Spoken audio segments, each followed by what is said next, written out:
Hey guys, welcome back. Today's lesson is going to be on factorising. So that's going to be your title.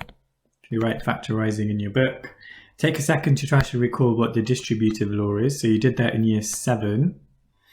And then I'm going to tell you what the distributive law is. Okay, so you should have hopefully remembered the distributive law looks like this. A brackets. Maybe this is coming back to you for those of you that didn't remember. B plus C is equal to A times B plus A times C. So if you think about what's happening, the A is being distributed by the B and the C. So we're distributing it. So an example of a question with the distributive law might be, let's say 3 brackets x plus 2. That will become 3 times x, which is 3x, and then 3 times 2, which is 6. So 3x plus 6. So we're going to be using that to practice the distributive law.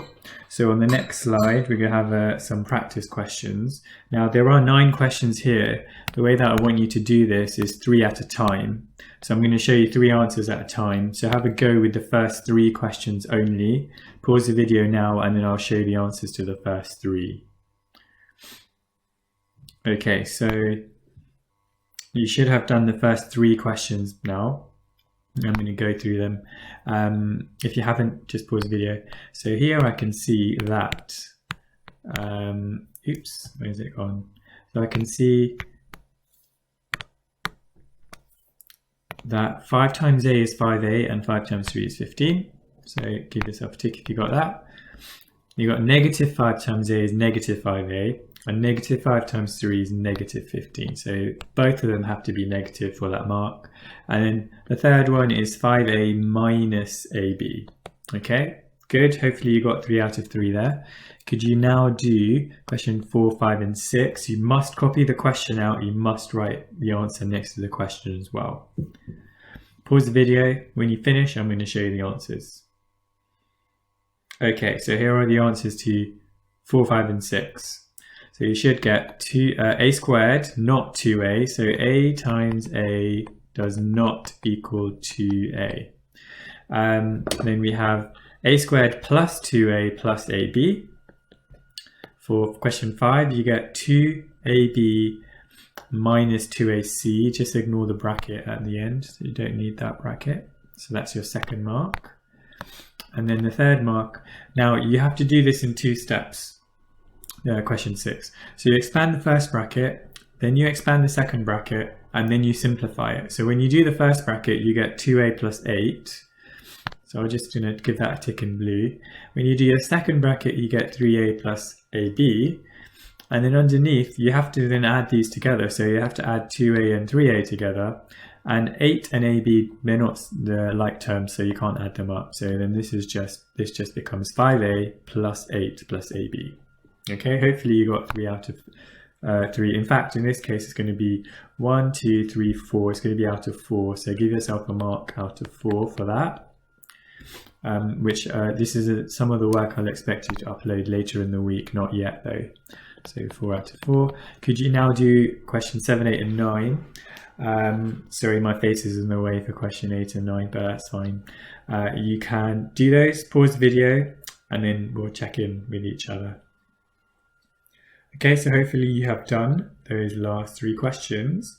You should have got 3c minus 6b minus 12 plus 4b, which then simplifies. Oh, in fact, in this case, it doesn't. Oh, it does simplify. The negative 6b plus 4b becomes negative 2b. So your final answer will be 3c minus 2b minus 12. Okay, I've just squashed that onto the side there. That's your final answer here. 3c minus 2b minus 12. Here's your next answer for question 8.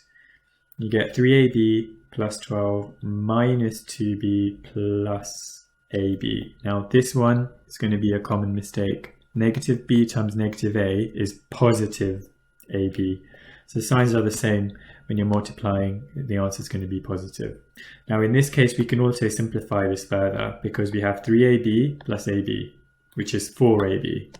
So your final answer is 4ab plus 12 minus 2b.